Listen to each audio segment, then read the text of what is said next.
Hello, it is all bears this week. I did do a tiny little bit of weaving on the little loom, not enough to show you. I hope one day to get that off the little loom because I've got quite a lot of yarn to go on it, quite a lot of yarn to go on that. So maybe at some point in the future I will have that off the loom. It's taking a very long time because I'm distracted by bears. I'm very single-minded on the bears at the moment. So last week I showed you Berry. Berry was a practice run at this pattern to make sure that it works for a memory bear. Memory bears are generally designed a little bit differently to just your standard teddy bear, which is not to say a standard teddy bear pattern isn't going to work for a memory bear. But the thing to remember is that generally, and I'm going to start by saying I'm not a bear maker, but this is something that I have picked up and I'm sharing it with you. You're welcome. Generally speaking, teddy bears are designed for fleece, which has a lot of stretch. So when you sew all your two-dimensional pattern pieces together and then put stuffing into it, it rounds out and gives the teddy bear the shape, the sort of chunky shape that we like in our teddy bears and our people. So memory bears need to work in non-stretch fabric because it's unlikely that if you're making a memory bear, you're making it out of a piece of clothing that has four-way stretch. It's not impossible. You know, t-shirt fabric sometimes has four-way stretch. Anyway, it's not impossible, but it's unlikely. So it's important to make sure that your bear is going to work in a non-stretch fabric and also in a non-fur fabric, because designing teddy bears for fake fur is also taking into account that they will have that soft roundness from the fuzz.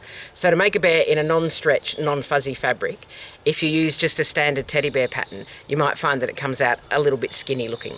So I wanted to test this pattern because it was advertised in fleece and I wanted to make sure that it worked in cotton, because there were reviews with photos where it had worked, but I thought, give it a run. Now, I did say last week that I'm pretty sure the person who designed this is the person who is selling it. I'm not sure anymore. I think they did probably write the instructions though, because the instructions for this are really good. And I will link it again. Because the instructions are good, especially if you are new to sewing soft toys. Because for a lot of people, the first soft toy they ever sew is going to be a memory bear. So I will link them again, that's fine. I'm not saying that they shouldn't be selling the pattern. I'm just saying, now that I look at it, not made in fleece, it is pretty much 75% of memory bear patterns as they appear on Etsy. So, my test run was successful. I love the shape of the head. I love her big bum for sitting. I love her legs. But I didn't love the arms, and I didn't love where the arms sit, which is in the neck hole. Now I appreciate, I think, why they've done it this way, because what you have is four identical shapes, so you just need to make sure that you have the right side and the wrong side of the fabric organised, but the arms are just four of the exact same shape. And to set it into the side seams, you need to have different shapes just to get it to sit nicely in the seam. So as I said, a memory bear is probably the first soft toy that a lot of people are making, so to simplify it and just have those four shapes for the arms is probably ideal. Also, it's very cute when you hold it up like that, which apparently, according to media, and that's the only really exposure I have to children, apparently this is how children carry bears. So that is very cute. I'm not going to say it isn't. But I wasn't happy with the arms. Thank you for your contribution. I wasn't happy with the arms on this bear for a memory bear. So on the weekend, I made another bear. And I wasn't going to make a whole other bear. I was just going to make a torso and arms. And then I thought, well, I wanted to see where the arms sat on the legs, because what I want is a bear that's going to sit, but with the arms sort of resting on the legs. Can you see what I mean by that? There we go. Okay, Berry, you're going in the bag for a minute. I do. I love you very much, but just pop in the bag. Good girl. Thank you. Bye. So I made another bear. Now I'm going to warn you about this bear, because this bear is chaos. Couple of reasons why the bear is chaos. First of all, it's tartan, which is quite chaotic in and of itself. I haven't pattern matched because it is just a rough draft. And then there was an incident that I think will become quite apparent when I show you the bear. So this is an unpattern matched, I'm calling this one rough draft. I'm calling this one RD for rough draft. I wasn't going to keep this bear, but then I put eyes on it, and that is the fatal mistake. Now I have to keep him. But there was a small hiccup with the attachment of his head, which is not quite straight. I mean, it's not backwards, so I think we're winning on that front. It's not backwards. It is just a little bit not quite straight. So there's the centre belly beam. I know it's hard, centre belly seam, sorry. I know it's hard to see because there's quite a lot going on with this tartan. But yeah, so the nose should be about there. But it's fine, he doesn't mind, he's happy. Well, he says he's happy. Anyway, the whole point of this was to see if I could move the arms successfully. And I've got a 50% success rate on that. So I'll show you what I mean. So that arm there sits in the side seam. It's very disconcerting because he can look at you while I'm showing you his arm. So this arm here sits in the side seam the way that I want it to, and it sits forward the way that I want it to. This one's a little bit on the wrong angle, so there's a little bit more of a fold than I would like. It's, if I pull them, if I cross them sort of level, you can see maybe this one's a little bit too high up. But this one has worked the way that I want it to. So I have gone ahead. I did look for a lot more patterns to see if I could find one with a side seam arm. Side seam arm? Arm in the side seam. You know what I mean. Don't look at me. I'm the person who buys, you know, when you go to the supermarket, sometimes they have plants out the front that haven't been watered for like a week and they're kind of really sad and droopy. I'm the person that buys those. So yes, I am keeping this sad, lumpy bear. He's lumpy for a couple of reasons. First of all, I didn't clip the curves very well because my scissors weren't very sharp. But I bought new scissors yesterday. I had to go to Spotlight again yesterday. I know, I'm so brave. And picked up some new scissors while I was there because mine keep mysteriously walking away from the desk. Anyway, so his curves aren't clipped very well and he's slightly understuffed and his head's on crooked. But I will keep him. I'm going to keep him. He's a little bit festive with his red and green. Anyway, this arm has worked the way that I want the arms to work. It sits the way that I want the arms to sit. This one, not so much. So what I will do when I'm making the memory bear proper is baste this in, and I say baste like I'm going to thread a needle. What I'm actually going to do is just use a long stitch on the sewing machine. So I will baste those arms in, baste that seam, turn it all the right way out, make sure that the angles are right before I commit. And that should work for me the way that I want it to. He's a little bit floppy in the neck too. I really didn't stuff you enough, did I? And I haven't even given him a nose. I will give him a nose. I do love him dearly. He's a little awkward. He'd be a nice bear for Christmas, is what I'm going to say. So maybe he can hang out for Christmas. He's okay, he's fine. I do love him.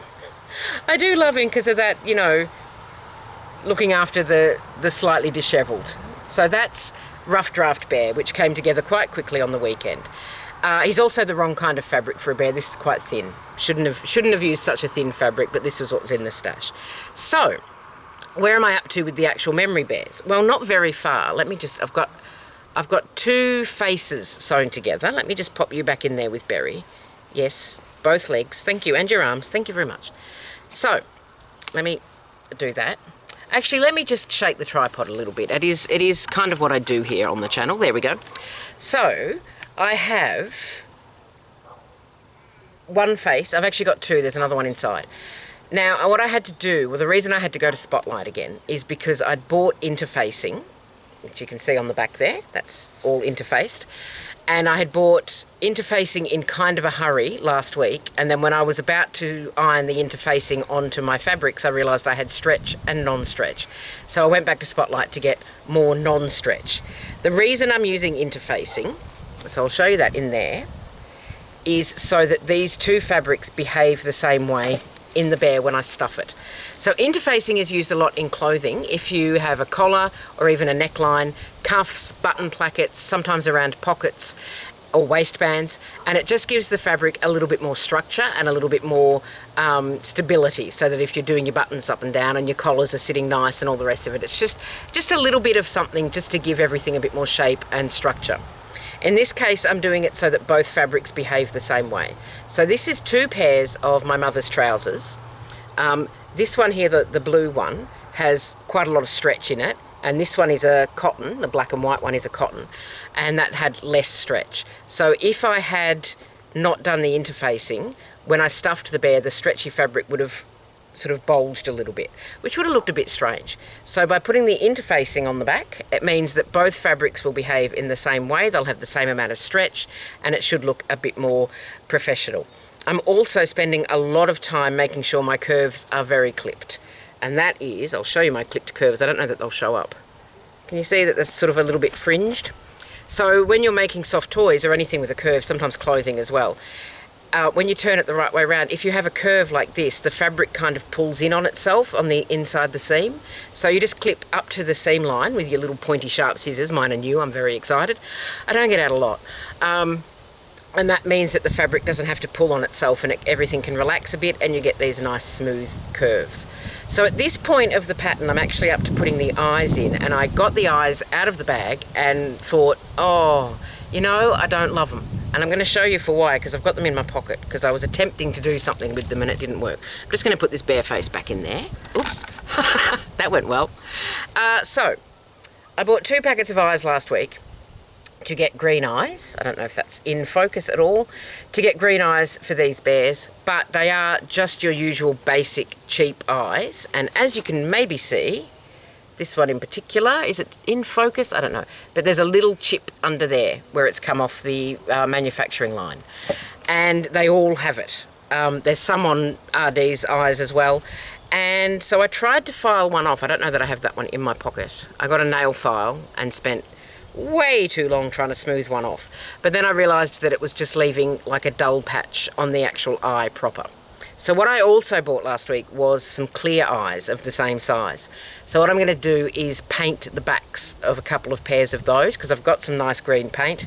Paint the backs, turn them green and use those. So while I'm waiting for those to dry, because I haven't done it yet, it's going to happen. It'll happen today, maybe. I do feel like I would like a nap though. Anyway, it will happen today. While I'm waiting for them to dry, I can sew up other bits of the bear and get them prepared, and then I can pop the eyes into the face and carry on regardless. So that is pretty much where I'm at the moment. I am disappointed with the quality of these safety eyes, because that one's not too bad. Oh no, wait, yes it is. Just couldn't find the chip, then there it was. So yeah, they're just kind of, I think if I was making just a standard teddy bear, I probably wouldn't care, but because they're memory bears, I'm trying to make it sort of a bit sort of, not really heirloom quality. If I was going for heirloom quality, I would have done a jointed bear, but I feared the jointed bear because of how wonky the last one was. So yes, that's where I'm at. I'm about to paint some eyes green, and then I will sew up the rest of the bear while they dry. And hopefully next week I will have 2 finished bears and something off the loom. But don't put any bets on anything. Would be my advice. Don't put any bets on anything. We're coming in for a hot spell. I don't know how much of anything I'm going to be doing. Anyway, that was me preemptively complaining about the heat instead of complaining about it at the time, because I'm efficient. I'm saving time and energy. You have a lovely rest of your week. Thank you so much for watching. Take care of yourself, and bye for now.